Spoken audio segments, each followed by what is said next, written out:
Has this ever happened to you? You want to say something in your non-native language, but you feel like you have to translate everything in your head first. This makes you feel stuck and stressed during a conversation.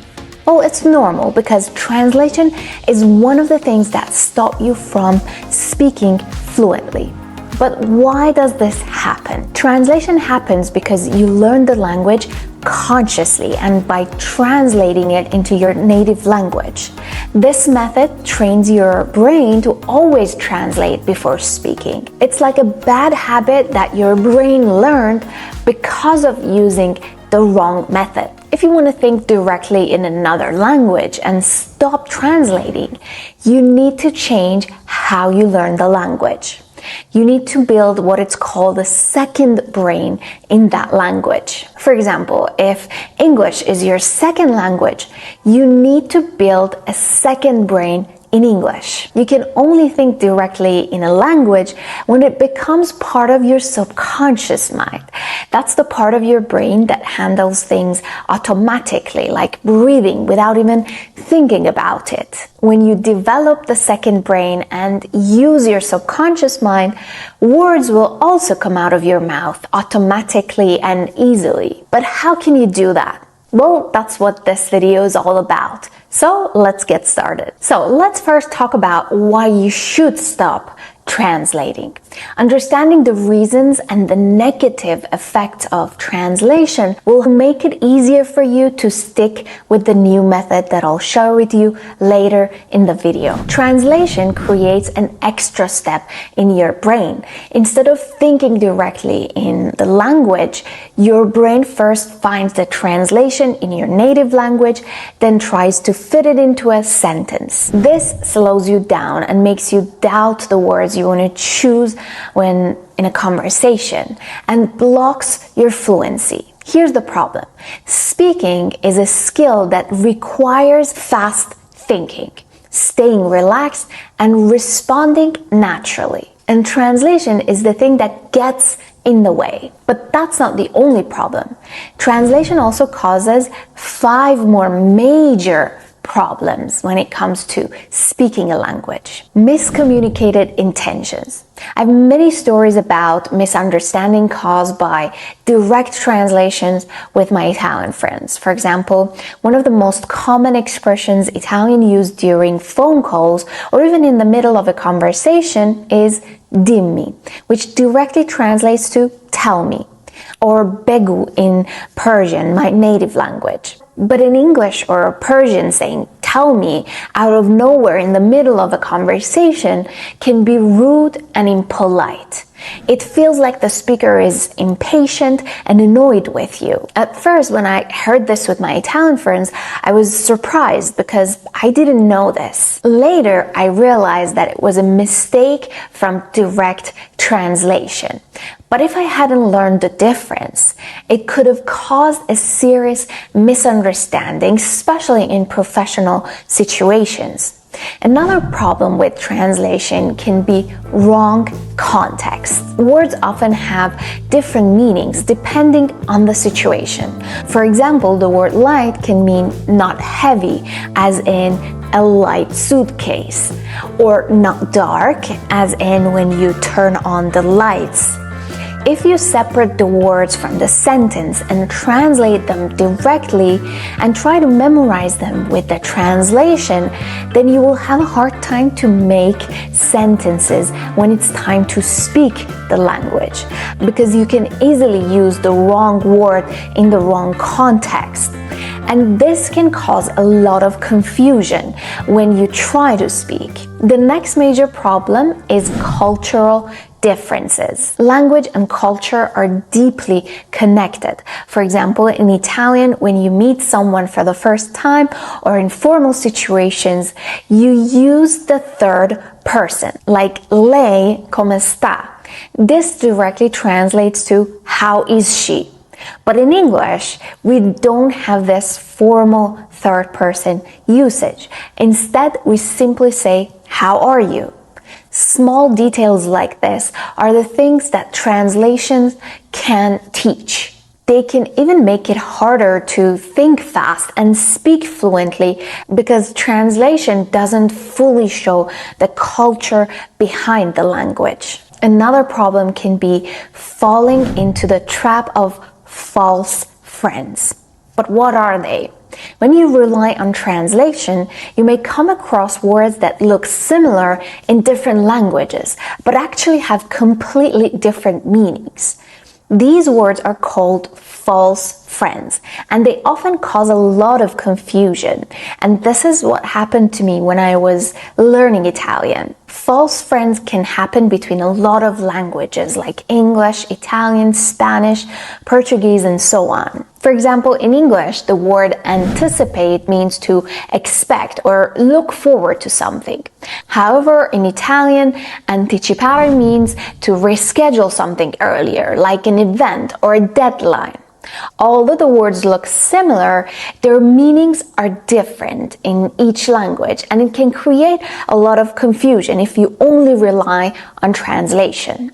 False friends can be tricky when learning a new language, so it's important to be aware of them and understand their correct meanings in the context. So as you can see, translation can sometimes make things even more confusing. The next issue with translation is that some concepts and ideas don't have a specific word for them in other languages. To explain this, I'm going to give examples from the 3 languages I speak, Persian, English, and Italian, to make the point. Because this is one of the most difficult parts of the language learning journey. This challenge is strongly influenced by the values and cultures of each language. And for us to be able to understand these words, we need to also get familiar with the values and the cultures in that language. An example in English is the word side hustle. Americans are known for their entrepreneurial spirit. They're more business oriented, and culturally speaking, they always try to earn more and have more. So the idea of side hustle has a special meaning. It means taking a second job or a passion project with the goal of eventually turning it into a business or an extra income. And it's something that is mainly looked at as a positive thing. However, this idea doesn't translate well into Italian culture. Italians might not fully understand the value, the idea, or the concept behind it. On the other hand, Italians have the concept of dolce far niente. This Italian phrase literally translates to the sweetness of doing nothing, and it refers to enjoying the relaxing time and not doing anything in particular, and embracing a slower pace of life.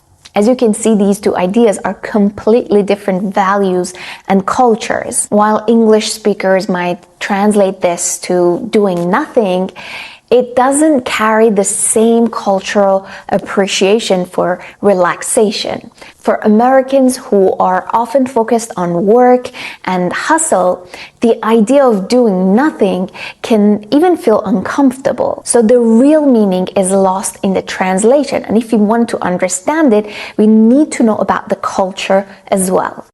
And the final example is in the Persian language. There is a word called Taruf. This is a complex cultural concept that describes the polite and respectful behavior in social situations. For example, if you're a guest and the host offers you food, even if you want to have the food, you are expected to say no. If the person insists 3 times, only then it is acceptable to accept the offer. This behavior can be difficult to explain or translate into other languages because it's deeply tied to the culture. As you can see, it's impossible to translate these ideas completely. And for you to be able to understand these ideas, you need to also understand the culture and the values in that society. So do you know any other words or ideas in your native language that doesn't exist in, for example, English? I'd love to hear about them and let me know in the comments, and I'm curious to read them all. Because of all these reasons that we mentioned, you need to train your brain to think directly in the target language that you want to speak and stop translating. Now let's get to the next point. How can you stop translating? The answer is full immersion in the language that you want to learn. This means surrounding yourself with only that language in every way possible. Read books in that language, listen to podcasts, watch different videos and movies in that language, and even start writing in the language that you want to learn. For example, even though my native language is Persian, I've always written in my journal in English since I was 13 years old.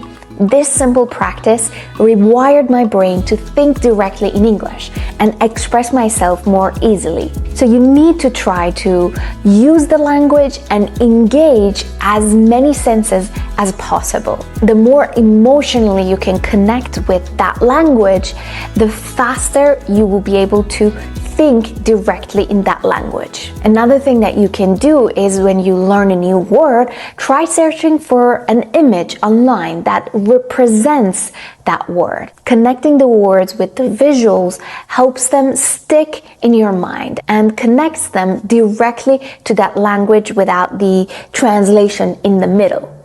This will help you to little by little build that second brain. We'll talk about this more in depth in the next section, but for now, just keep in mind that you need to be emotionally involved and engage as many senses as possible. So what is it like when you develop a second brain in another language?